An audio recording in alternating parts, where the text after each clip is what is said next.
Today we'll be talking about Elder Scrolls Online.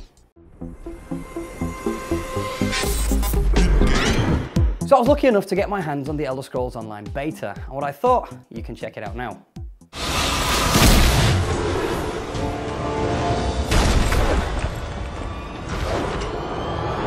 With the Elder Scrolls Online, we see an attempt to combine the open-ended world of the previous Elder Scrolls role-playing games with the ability to tag along with your mates and partake in large-scale warfares, more commonly known to MMOs. We find ourselves once more in Tamriel, the by now famous continent that's acted as the setting for all the previous Elder Scrolls games, and, staying true to tradition, you start out as an unknown prisoner with neither history nor past.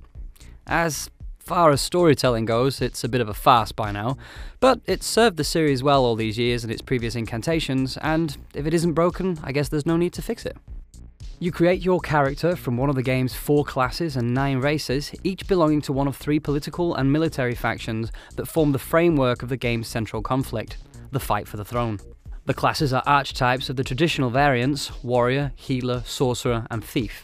But unlike more conventional role-playing games, players in the Elder Scrolls universe are not locked into a particular role.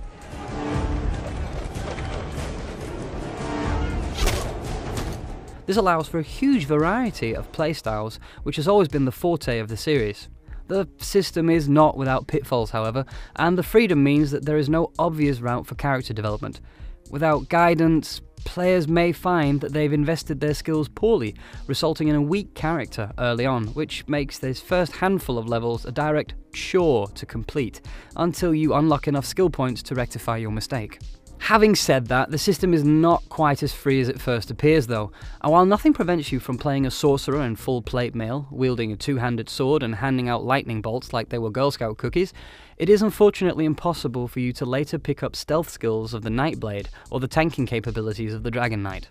Some might argue that it's good to have defined roles, but it does seem odd that a freeform character creation system imposes arbitrary rules upon your progression.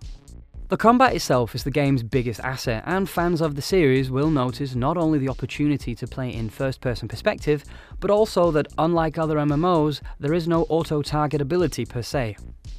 Like the other Elder Scrolls games, you freely punch and shoot in the air in front of you, and if the space happens to be occupied by an opponent, you hit them. This makes combat much more interesting than the casual button mash you see in other MMOs, and there's more focus on selective blocking and dodging of attacks of your opponents than simply hammering away at your keyboards to shoot multiple fireballs. Ranged attacks do get a little aiming help, which is a bit of a shame to be honest, but as the game is released on both PC and console, I guess they have to allow for precision targeting on controllers as well. The world appears rather small and linear at first, which is a stark contrast to the previous games of the series, but thankfully this does get better when you get past level 10, so the first areas are likely to be some kind of introduction to the game. After this, the world opens and you realise just how big it really is. The 3 factions all have their own part of the continent, and the game's central conflict zone is Cyrodiil, known especially from Oblivion, where you fight for the Ruby Throne in the heart of the Imperial City. PvP battles take place with catapults and keeps, and you clearly feel the influence of both games like Guild Wars and Dark Ages of Camelot.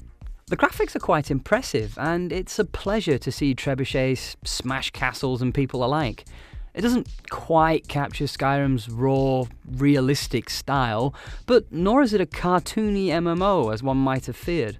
The world is rich and detailed, and if you are the adventurous type, you'll find many hidden resources in the game that can be used to craft new and better equipment. The crafting skills from the previous games are back in action, and you're free to dabble in alchemy, blacksmithing, or even lockpicking if you so desire.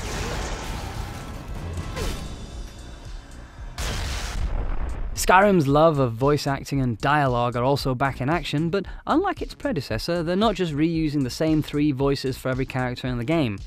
And a certain gentleman does make a guest appearance if you're alert. All in all, Elder Scrolls Online seems like it's a bit of a mixed deal. It's a slow starter at best, and the main feature early on, the combat, seems monotonous and without impact when you don't have access to any of your abilities yet. It does get better in the long run though, but it's a shame that you have to play for almost 8 hours before the game's potential begins to emerge. For a game requiring a monthly subscription, we could have wished for a more satisfying introduction, but having said that, there is potential in the game once it gets started, and especially the PvP aspect seems promising, with its huge battles and castle sieges. All things considered, I for one do look forward to taking the game for a spin once it's released. And there we have it. What are your votes on it? Tell us in the commentary and like and subscribe.